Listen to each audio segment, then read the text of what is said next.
மாணவர்கள் எவரும் போதைக்கு அடிமையாகாதீர்கள். அடிமையானவர்கள் மீண்டதாக சரித்திரமில்லை. எனவே உங்களையும் சமூகத்தையும் பாதுகாத்துக் கொள்ளுங்கள். உங்கள் நலன் கருதி கல்வி டிவி. மாணவர்களே, நாங்கள் அன்று ஆகாரம் என்றால் மைய அளவைகளில் ஆகாரம் என்றால் நாங்கள் ஆகாரத்தில் எத்தனை வகைகள் இருக்கின்றது என்ற விடயங்களை பார்த்திருக்கின்றோம். அதுக்கு அடுத்தபடியாக இடியம் என்றால் என்று பார்த்திருக்கின்றோம். அந்த இடியத்தில் பரவலாக வருகின்ற போது அல்லது பரவலை அட்டவணைப்படுத்தி தருகின்ற போது அந்த இடியம் கணிக்கிறது, அந்த இடியத்தின் அமைவு எல்லாம் எவ்வாறு அமையும் என்பதை பற்றி தான் நாங்கள் பார்த்தனாங்க. இன்று நாங்கள் பார்க்க போகிற முக்கியமான விடயம் இடை என்று சொல்லுவார்கள், கூட்டல் இடை என்று சொல்லுவார்கள், நடுவம் என்று சொல்லுவார்கள், இங்கிலீஷில் அதை மீன் என்று சொல்லுவார்கள், ஆவரேஜ் என்று நாங்கள் சில நேரம் சொல்லிக்கொள்வோம். இது பொதுவாக பாடசாலைகளில் எல்லா ஆசிரியர்கள் எல்லோரும் பயன்படுத்தப்படுகின்ற ஒரு மையநிலை அளவீடு ஆகும். இப்போ ஒரு மாணவன் 8 பாடங்களிலே பெற்ற புள்ளிகள் தரப்பட்டிருக்கின்றது. அவன் 8 பாடங்களில் பெற்ற புள்ளிகள் 24, அல்லது நாங்கள் 5 பாடங்களை பார்ப்போம். 5 பாடங்களிலே அவன் பெற்ற புள்ளிகள் இவ்வாறாக இருக்கின்றது. 60, 75 என்று இருக்கின்றது. அப்போ ஒரு மாணவன் 5 பாடங்களை பெற்ற புள்ளிகள் தரப்பட்டிருக்கின்றது. ஆகவே அவன் சராசரியாக என்ன புள்ளியை பெற்றிருக்கின்றான் என்றால் நாங்கள் அதை எக்ஸ்போர்ட், இப்படி சிமோல் எக்ஸ்போர்ட், இதில் பார் போடுவோம். இதுதான் அதுக்குரிய அந்த குறியீடு.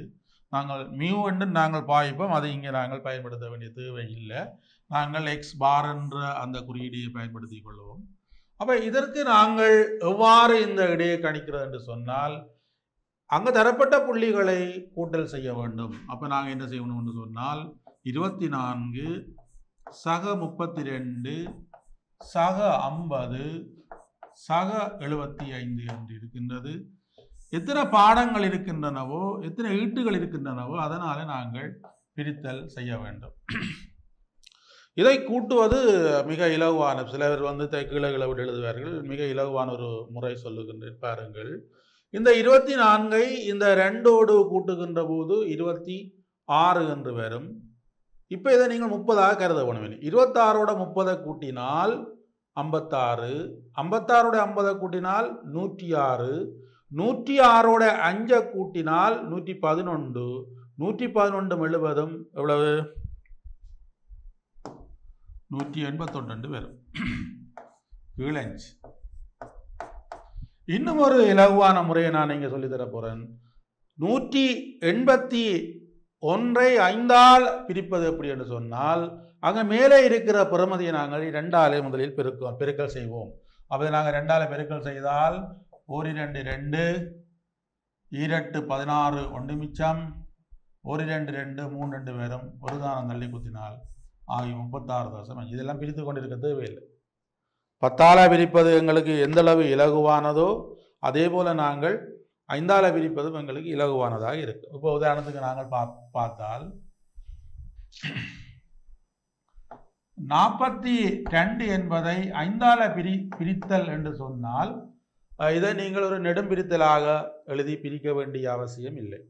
இப்போ எங்களுடைய ஆசிரிய மாணவர்கள் இல்லாட்டி இளைய மாணவர்கள் உயர்வகுப்பு மாணவர்கள் இந்த சில நுண்மைகள், இந்த நுணுக்கங்களால் அந்த கணிதத்தை வெறுப்படைவார்கள்.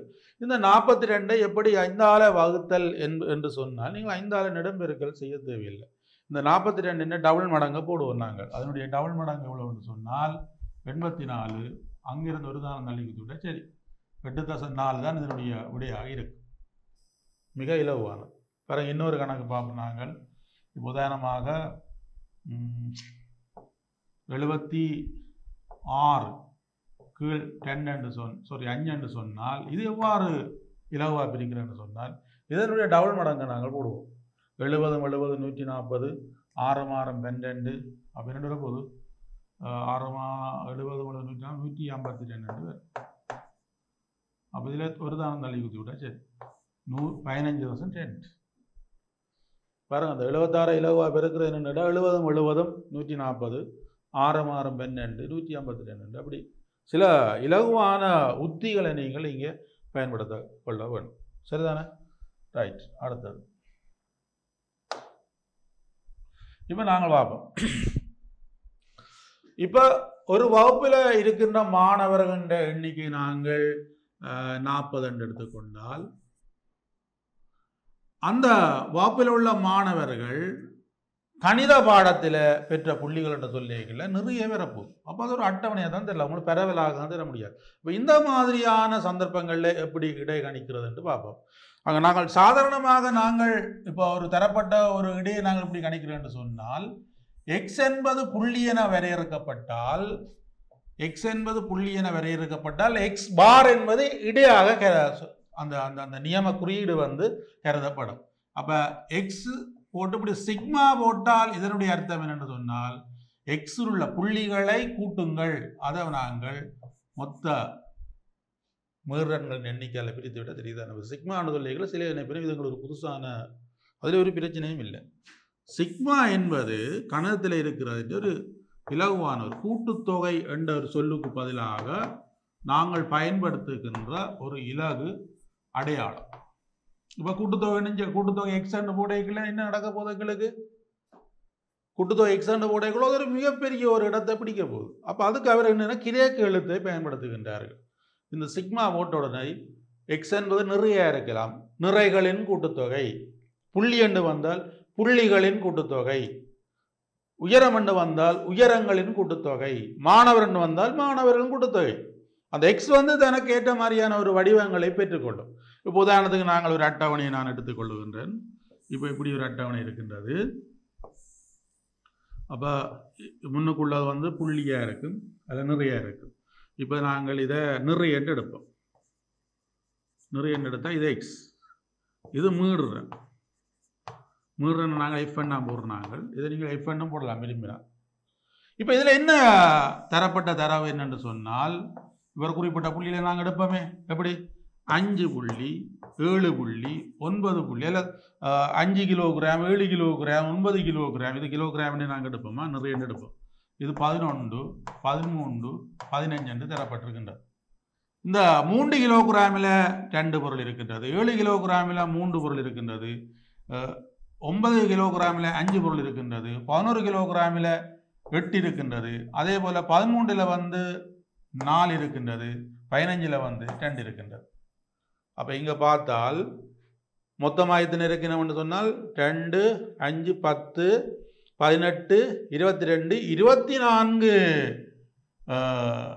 24 பொருட்களினுடைய நிறைகள் தரப்பட்டிருக்கின்றன. 3 கிலோகிராமில் 2 இருக்கின்றது, 7 கிலோகிராமில் 3 இருக்கின்றது, 9 கிலோகிராமில் 5 இருக்கின்றது, 11 கிலோகிராமில் 8 இருக்கின்றது, 13 கிலோகிராமில் 4 இருக்கின்றது, 15 கிலோகிராமில் 2 இருக்கின்றது. அப்போ இதனுடைய இடை எப்படி என்று கேட்டால் நீங்கள் பெருக்கி கொண்டிருக்க தேவையில்லை. அப்போ நாங்கள் என்ன செய்யலாம்டா, இதுக்குரிய இலகுவான வேறுபாடு என்று சொன்னால் சிக்மா எக்ஸ் ரெண்டு அந்த இடைக்குரிய அந்த வேறுபாட்டை நாங்கள் போட்டுட்டு இந்த வேறுபாட்டை நாங்கள் பயன்படுத்தி கொள்ளலாம். அப்போ என்னென்று வரப்போது சிக்மா எஃப்எக்ஸ் இங்கே வரும் என்றால் இதை பெருக்கி போட்டு போகிறது தான் கீழே வந்து மொத்த மீறன்களின் கூட்டுத்தொகை வந்து இப்படி வரும். அப்போ இது என்னென்று வர போன்றால் புள்ளிகளின் மொத்த தொகையின் கீழ் மீறனின் மொத்த தொகையில் வரும். அப்போ சாதாரணமான ஒரு புள்ளி வருகின்ற போது, சாதாரணமான இப்படி பெரம்பல் வருகின்ற போது இந்த புள்ளிகளை கூட்டி போட்டு இதில் எத்தனை பேர் இருக்கணுமோ நாங்கள் இது 6 இருக்கிற 6ஆல் பிரிக்கின்றோம். இப்படி அட்டவணை தருகின்ற போது அப்போ இந்த மாதிரியான சந்தர்ப்பங்களில் இந்த வாய்பாட்டையும் இப்படி அட்டவணைப்படுத்தி தருகின்ற போது இந்த வாய்பாட்டை நாங்கள் பயன்படுத்தி செய்வது வழமை. இதுதான் ஒரு பொதுவான சூத்திரம். பொதுவாக இது இந்த நாட்டுக்கு போனாலும் இதுதான் சூத்திரம். அப்போ இதில் இந்த சிக்மா என்பது எஃப்எக்ஸ் என்றது எக்ஸ் என்பது ஒரு தலையடி மாதிரி இருக்குது. இதில் ஒரு பிரச்சனையுமே இல்லை. அப்போ இது வந்து கூட்டுத்தொகை, புள்ளிகளின் கூட்டுத்தொகை. அப்போ 300 கிலோகிராம் அது நிறைகளின் கூட்டுத்தொகை. இங்கே வரப்போது நிறைகளின் கூட்டுத்தொகை என்னன்னு வரப்போம். அப்போ 3 கிலோகிராமில் 2 இருந்தால் 3 6 வெரி குட்.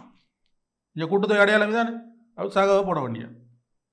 அதே போல எங்களுக்கு 7 கிலோகிராமில் 3 இருக்கிறபடியால் 21, 9ல் 5 இருக்கிறபடியால் 9 5 45, 11ல் 8 இருக்கிறபடியால் 11 8 88. அடுத்த பாருங்க 13ல் 4 இருக்கிறபடியால் 26 52 வரும். இதில் நாங்கள் 3 ரெண்டு போடுவோமா? 15ல் 3 இருக்கிறபடியால் 45 ரெண்டு போடுவோம். இதுதான் இந்த கூட்டுத்தொகை. பாருங்க, இந்த சிக்மாண்டு வாரதின் அர்த்தம் அதுதான். சிக்மாண்ட அர்த்தம் வந்து கூட்டல் அடையாளத்தை போட்டுக்கொள்ளுங்கள். எதுக்கு கூட்டல் அடையாளத்தை போடுறது? இதையும் பெருக்கி அடுத்த இதையும் பெருக்கி அது இடையில கூட்டல் அடையாளத்தை போடுங்க. அதை தான் இந்த சிக்மா அடையாளம் குறிக்கின்றது. இப்போ இங்கே மொத்தம் 25 பேர் இங்கே வருங்க. அப்போ 25 பேரும் சமன். இப்போ இது கூட்டுற இலவு முறையை பாருங்க. 6 21 27 27 5 32 32 40 72 72 8 80 80 160 162 212 217 247. இப்படி தான் அந்த கூட்டல் இலகுவாக செய்கிறேன். 25 சரியா? இப்படி வந்துடுது. எல்லாரும் கவனிங்கோ. இப்போ என்ன பிரச்சனைன்னு சொன்னால் இதை கூட்டுற முறை இலகுவான முறை தான் நான் இப்போ சொல்லுகின்றேன். 6 21 27 பேரும் இந்த 27ஓட இந்த 5 கூட்டுங்கோ 32 பேரும் 32ஓட 40 கூட்டுங்கோ 72 பேரும் 72 8 வந்து 80 80 80 160 160 2 162 162 50 212 212 5 217 217 40 257 பேரும் சரியா? கூட்டல் கவனமாக இருக்கும். அப்போ இந்த 257 எப்படி 25ஆல் பெருக்கிறேன்னு சொன்னால் பாருங்கோ, 5ஆல் பிரிக்கின்ற போது 5 வந்து 10 டபுள் மடங்கு. இந்த அரை மடங்கு. அதாவது வந்து 5 2ஆல் பெருக்கின்ற போது 10 வரும். அதே போல் இந்த 25 4ஆல் பெருக்கின்ற போது 100 வரும். ஆகவே இதை நாங்கள் மேலே உள்ள புறமதியை 4ஆல் பெருக்கி போட்டு 2 தானம் தள்ளி குத்துவோம்.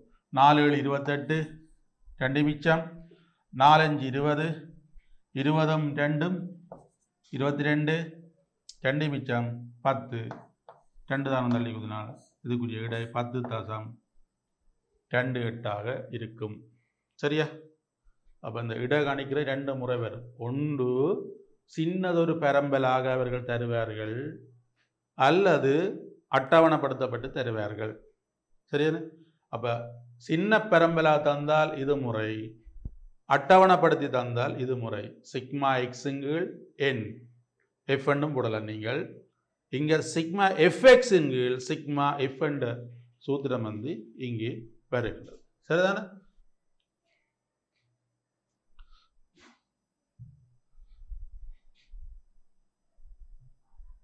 ரைட். இப்போ பாருங்க, நாங்கள் அந்த இடை கணிப்பது, நடுவம் கணிப்பது, மீன் கணிப்பதுக்குரிய சூத்திரத்தை நாங்கள் படிச்சிட்டோம். என்ன படிச்சிட்டோம்? 2 சூத்திரம் இருக்கின்றது. என்னண்டு? சிக்மா எக்ஸின் கீழ் எஃப் சரியா? இது ஒரு சூத்திரமா இருக்கு. இது என்ன வரும்? புள்ளிகளின் கூட்டுத்தொகை. இந்த அடையாளம் வந்து கூட்டுத்தொகைக்கின்ற ஒரு கூட்டுத்தொகை என்று சொல்லப்படுகிற ஒரு அந்த சொல்லுக்கு பதிலாக பயன்படுத்தப்படுகிற ஒரு கிரீக்கு எழுத்து. அப்போ எக்ஸ் வந்து புள்ளியா வந்தால் புள்ளிகளின் கூட்டுத்தொகை, எக்ஸ் வந்து நிறையா இருந்தால் நிறைகளின் கூட்டுத்தொகை, எக்ஸ் வந்து உயரமா இருந்தால் உயரங்களின் கூட்டுத்தொகை. இதுதான் அந்த கூட்டுத்தொகை இடையில பிளஸ் வரும், அவ்வளவுதான். இது ஒரு சூத்திரம். இது சாதாரணமாக செய்யக்கூடிய. உதாரணமாக நான் என்ன செய்த போல 10 12 14 16 18 20. அப்போ இதனுடைய இட கணிக்கிறேன்னு சொன்னால் என்ன செய்யணும்? நாங்கள் பாருங்கோ, எக்ஸ் என்பது புள்ளிகளை கூட்டுத்தொகை. தரப்பட்ட புள்ளிகளை கூட்டுவோம். என்ன? 10 சக 12 சக 14 சக 16 சக 18 சக 20 முழுவதின் கீழ். இங்கே எத்தனை பேர் இருக்கணும்? 6 பேர் இருக்கிறபடியால் 6 நாங்கள் அதை பிரதியிடுகின்றோம். கூட்டுமாப்பம் 10 12 நோமலாக்குள்ள 22 22 4 26 10 கூட்டினால் 36 42 52 60 70 70 20 90 கீழ் 6 வரும். இது வேலை சுகமாக வரும் 15 வரும். இதனுடைய இடம் வந்து 15 வரும். இது ஒரு சூத்திரம். புள்ளிகள் பரம்பலாக தருகின்ற போது இடை கணிப்பதற்குரிய சூத்திரம் இப்படித்தான் வரும். இது ஃபர்ஸ்ட் பார்ட்டில் உங்களுக்கு கேட்கலாம். இந்த கேள்வி இப்படி சின்ன கேள்வியெல்லாம் 2 மார்க்ஸுக்குரிய கேள்வியாக வரும். மிக இலகுவானது. அல்லது போனால் இன்னும் ஒரு சூத்திரம் இருக்கின்றது, இடைக்குரிய சூத்திரம் இருக்கின்றது. அட்டவணைப்படுத்தி தருகின்ற போது நீங்கள் எப்படி எழுதலாம் என்று சொன்னால் சிக்மா எஃப்எக்ஸ் கீழ் சிக்மா எஃப். அப்போ என்ன முடிவு என்று சொன்னால் புள்ளியை ஒவ்வொரு புள்ளியும் வந்து எத்தனை எத்தனை தடவை வேறுமென்னு அங்கே தரப்படும். அப்போ அந்த இதை அதால் பெருக்கி போட்டு அதின் கூட்டத்தொகையோட மீறன் கண்ட கூட்டத்தொகையால் பிரித்து விட்டால் சரி. சரியா? இப்போ பாருங்கள், இதில் ஒரு கணக்கு நாங்கள் இன்னொரு கணக்கு செய்து பார்ப்போம்.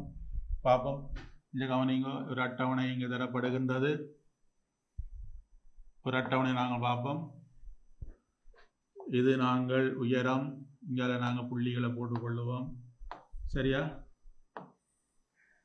இது உயரம் என்று எடுப்போம்.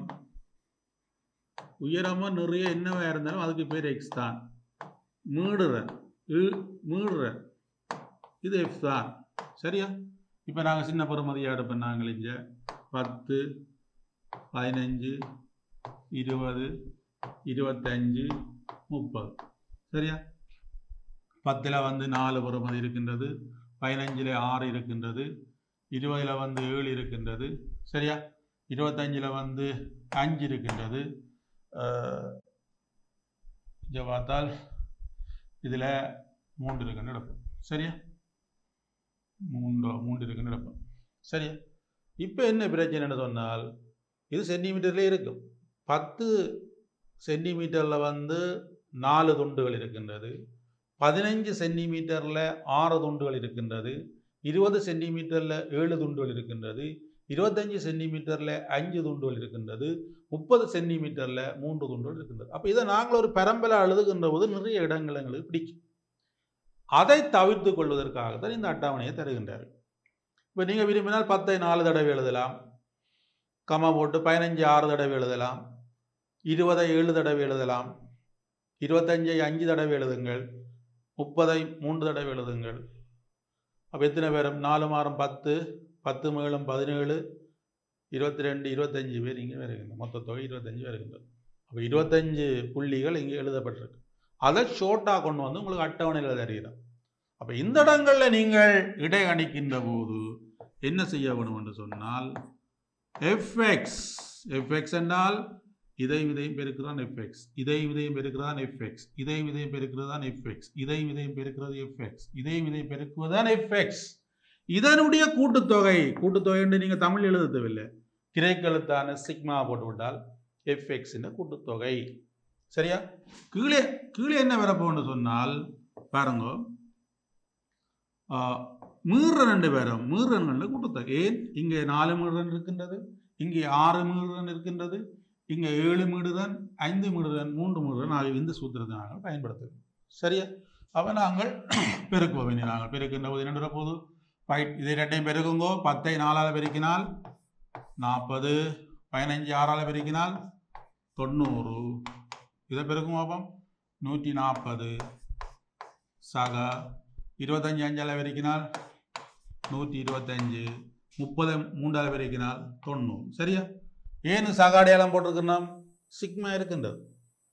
ஒவ்வொன்றையும் பெருக்கி போட்டு இடையில கூட்டலை போடு, அதான் அந்த அடையாளம் சிக்மா.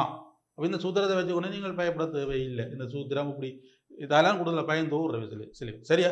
இதை நீங்கள் கூட்டுத்தொகை எஃப்எக்ஸ் நீங்கள் வாசிக்கலாம். ரைட்.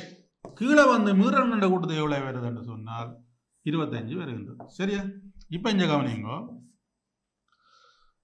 40 எங்களுக்கு சுகமாக கூட 40, 90, 130, 130, 40 வந்து 170, 270, 295, 395, 395 என்றால் அந்த 5 குணம் இஞ்ச கூட 400, 485 வரும். சரியா? 485 கீழ் 25. அப்போ இது எவ்வாறு பிரிக்கிறேன்னு சொன்னால் இந்த 25ஐ 4ஆல் பெருக்கின்ற போது 100 வரும் தானே. அப்போ இங்கே 2 சைவர் இருக்கின்றபடியால் அப்போ அது 25 4ஆல் பெருக்கின்ற போது 100 வரும். ஆகவே இதை 4ஆல் பெருக்கி போட்டு 2 தானங்கள் தள்ளி குத்துறது. அவ்வளோ 4ஆல் பெருக்கும். ஆகும் 4 5 20, 4 8 32, 34, 3 மிச்சம், நன்னாங்க 16, 17. அங்கே இருந்து 2 தானம் தள்ளி குத்தி விட்டால் எங்களுக்கு விடை 17.40 இப்படி இலவாக அந்த டைமுக்குள்ள நாங்கள் செய்யக்கூடிய மாதிரி இருக்கும். சரிதானே? அப்போ 2 விதமான நாங்கள் இடையே நாங்கள் கணித்திருக்கிறோம். அப்போ இந்த மைய அளவைகளில் மிக முக்கியமானது ஆகாரம். ஆகாரத்தில் தனியாகாரம், துவியாகாரம், பல்லாகாரம் என்று நாங்கள் பார்த்திருக்கின்றோம். அதே போல நாங்கள் பார்த்தது இடையம் என்று பார்த்திருக்கிறோம். அந்த இடையத்தில் நாங்கள் பார்த்த விடயங்கள் என்று சொன்னால் அந்த இடையத்தின் அமைவு, அவர் எங்கே அமைந்திருப்பார் என்ற இதை பற்றி நாங்கள் பார்த்தினோம். இப்போ நாங்கள் கூட்டமாக்கப்படாத மைய அளவைகளை எப்படி என்ன கணிக்கிறாங்க. வாப்பாயடையை பற்றி நாங்கள் அடுத்த மிக முக்கியமான ஒரு விஷயத்துக்கு வருகின்றோம். இந்த வாப்பாயடை என்பது இதுதான் கூட்டமாக்கப்பட்ட தரவு என்று நாங்கள் சொல்லுவோம். இந்த இடத்துல இடையத்தை நாங்கள் எப்படி கணிப்போம், ஆகாரத்தை நாங்கள் எப்படி கணித்து கொள்ளுவோம், இடையினை நாங்கள் எப்படி கணித்து கொள்வோம் என்று பெறும். இப்போ உதாரணமாக பார்த்தால் இப்போ ஒரு அட்டவணை நாங்கள் எடுத்துக்கொள்வோம். இது ஒரு அட்டவணை.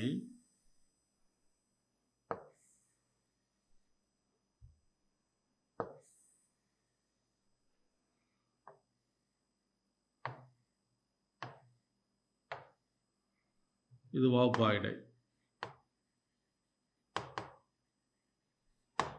இது மீடுற. சரியா? 10 தொடக்கம் 20, 21 தொடக்கம் 31, 32 தொடக்கம் 42, 43 தொடக்கம் 53. இந்த வாப்பாடைக்குள்ள புறமனைகள் 2 இருக்கின்றது, இதுக்கு 5 இருக்கின்றது, இதுக்கு 7 இருக்கின்றது, இதுக்கு 3 இருக்கின்றது. நாங்கள் இது கூட்டமாக்கப்பட்ட தரவு என்று சொல்லுவோம். இதில் மிக முக்கியமாக கவனிக்க வேண்டியது என்னென்னு சொன்னால் வாப்பாடையின் பெருமன், கிளாஸ் சைஸ் சைஸ் பெருமன். இது மிக முக்கியமான ஒரு விடயமாக இங்கே இருக்கு. சரியா? வாப்பாடையின் பெருமன், வகுப்பாடையின் பெருமன், இதை சொல்வது வாப்பாடை. இதை நாங்கள் என்ன செய்யணும் என்று சொன்னால் உண்மை வகுப்பாடையாக நாங்கள் மாற்ற வேணும். நாங்கள் உண்மை வகுப்பாடையாக எப்படி மாற்றுறது என்பதை பற்றி நாங்கள் பார்ப்போம். சரியா? இப்போ வேறங்க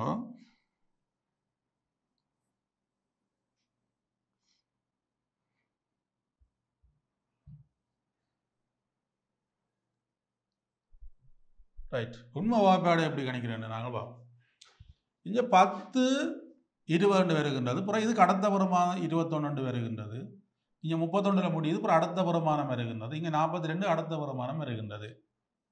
இது உண்மை வகுப்பாடை இல்லை. இது ஒரு சாதாரணமான ஒரு வகுப்பாடை. இது எப்படி நாங்கள் உண்மை வகுப்பாடையாக மாற்றுன்னு சொன்னால் 1 என்று சொல்லக்கூடிய பெறுமதியை சம அளவில் நாங்கள் பிரித்தல் செய்ய வேணும். சம அளவுண்டால் 0.5.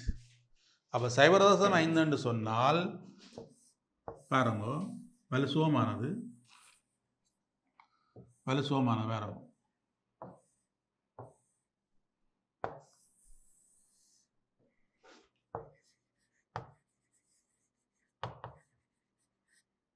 மீடுறன். இந்த கீழெல்லை பெருமானம் என்று சொல்றது, அதை மேலெல்லை பெருமானம் என்று சொல்றது. இப்ப 10 தொடக்கம் 20 என்று சொல்லுகின்ற போது 10 என்பது வகுப்பாடையின் கீழெல்லை பெருமானம், 20 சொல்றது வகுப்பாடையின் மேலெல்லை பெருமானம் என்று சொல்றது. இந்த கீழெல்லை பெருமானத்திலிருந்து 0.5 கழிக்க வேணும், மேலெல்லை பெருமானத்திலிருந்து 0.5 கூட்ட வேண்டும். அப்போ என்னென்று வரும் என்று சொன்னால் இது 9.5. இதில் நாங்கள் என்ன போது 20.5 என்று வரும். இங்கே முன்னுக்கு கழித்தல் பிறகு கூட்ட. அப்போ இதுலேருந்து 21 கழியுங்கோ. அப்போ 20.5 இதில் ஒன்றை கூட்டும் 0.5 கூட்டுங்க 31.5. 32 0.5 கழியுங்கோ 31.5. 42 கூட்டுங்கோ. அப்போ என்ன போகுது 42.5. 43 தசமைந்த கழித்தால் 42.5. 53 தசமைஞ்ச கூட்டினால் 53.5. சரி. இந்த உண்மை வகுப்பாடையில் இருக்கிற ஒரு பொது விடயம் என்னென்றால் இங்கே எது முடிகின்றதோ அங்கே தொடக்கமாக வரும், இங்கே எது முடிகின்றதோ அது தொடக்கமாக வரும், இங்கே எது முடிகின்றதோ அங்கே தொடக்கமாக வரும். இதுதான் உண்மை வகுப்பாடை என்று சொல்றது.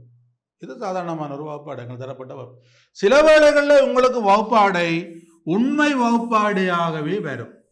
உதாரணத்துக்கு நாங்கள் பார்ப்போம். சரியா? இது வகுப்பாடை. சரிதானே? இதை நாங்கள் வகுப்பாடு என்று எடுத்தால், இதை நாங்கள் மீடு என்று எடுத்தால், இப்போ பார்ப்போம் பாருங்க. இப்ப இது தருவார்கள் 9 தொடக்கம் 10, 10 தொடக்கம்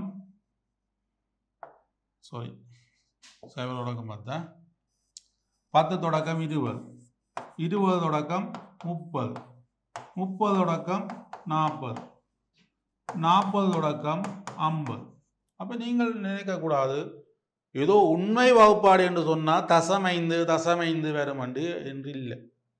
இங்கே 10ல் முடிந்தால் இங்கே 10ல் தொடங்குது, இங்கே 20ல் முடிந்தால் 20ல் தொடங்குது, இங்கே 50ல் 50ல் முடிந்தால் 50ல் தொடங்குது. சரி, இது 60 30 20 20 இது 30 இது 40 இது 50 இது 60 இது 70 இருக்கும். சரியா?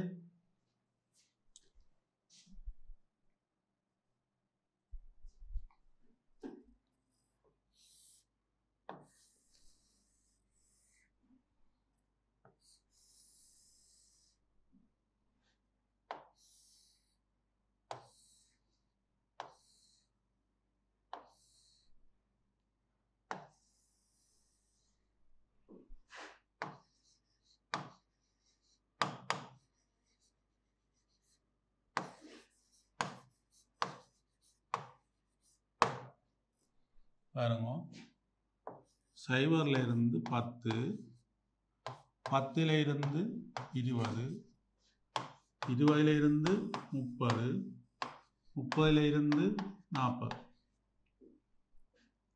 இதில் 4, இதில் 5, இதில் 6, இதில் 7. இது உண்மை வகுப்பாடை தான். ஏன்?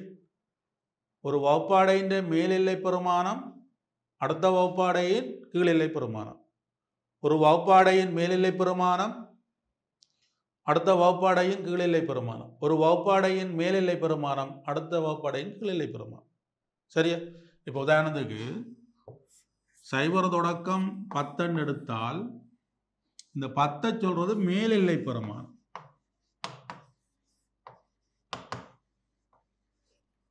மேலெல்லை பெருமானம். சரியா? இந்த 0 சொல்றது கீழெல்லை பெருமானம்.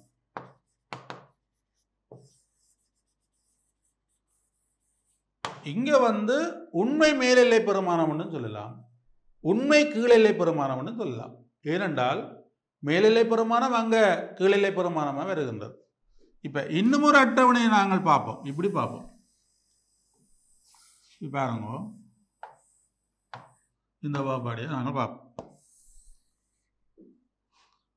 இப்போ 0 தொடக்கம் 9, 9 தொடக்கம்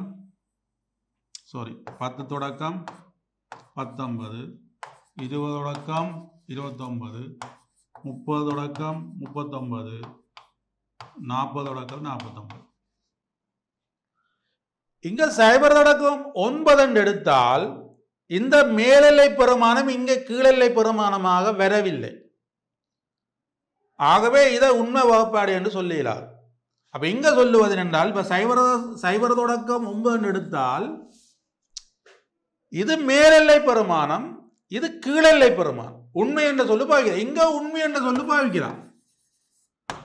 இங்க உண்மை என்று பாவிக்கலாம். ஏனென்றால் கீழ் ஒரு முடிவு அடுத்த தொடக்கமா வருது, முடிவு அடுத்த தொடக்கமா வருகின்றது. இங்க அப்படி இல்லை, முடிவு அடுத்த தொடக்கமா வரவில்லை. அப்ப இதை அப்படி சொல்லலாம். இதுக்கு நாங்கள் உண்மை என்று சொல்லி போடாமல் இது மேலெல்லை பெருமானம் கீழெல்லை பெருமானம் என்று சொல்ல வேண்டும். சரியா? பாருங்க, இப்ப 0 தொடக்கம் 9, 10 தொடக்கம் 19, 20 தொடக்கம் 29. இது எப்படி நீங்கள் உண்மை வகுப்பாடைக்கு மேட்ருன்னு சொன்னால், இதில் நான் என்ன போது சைபரில் இருந்து இதை போனால் 0.5 இதுன்ற போது கூட்டினால் 9.5 இதுன்ற போது 9.5 19.5 இதுன்ற போது கழித்தால் 19.5 29.5 நீ பாருங்க இங்கே 9 அடுத்தது தான் தொடக்கமாக வருது. இங்கே எது மேலெல்லையா இருக்கின்றதோ அது கீழெல்லையா இருக்கின்றது, எது மேலெல்லையா இருக்கின்றதோ அது கீழெல்லையா இருக்கின்றது. ஆக இந்த வகுப்பாடை சொல்றது உண்மை வகுப்பாடை பெறம்பல் என்று சொல்றது, இதை சொல்றது சாதாரணமான வகுப்பாடை என்ன சொல்றது. ரெண்டுக்கும் வித்தியாசம் இருக்கு. அப்ப இங்க முடிவு தொடக்கமா வரும், முடிவு தொடக்கமா வரும். இங்க அப்படி வரா. இது உண்மை வகுப்பாடு என்று சொல்றோம். இதை சொல்றது உண்மை வகுப்பாடை. என்னென்றால் சில கணக்குகளை நாங்கள் சில நியமங்களை போடுகின்ற போதுதான் அந்த கணக்குக்கான சராசரியான சில விடைகளை நாங்கள் பெறலாம் என்பதற்காக இவ்வாறான நியமங்களை நாங்கள் கணிதத்தில் வைத்திருக்கின்றோம். சரிதானே?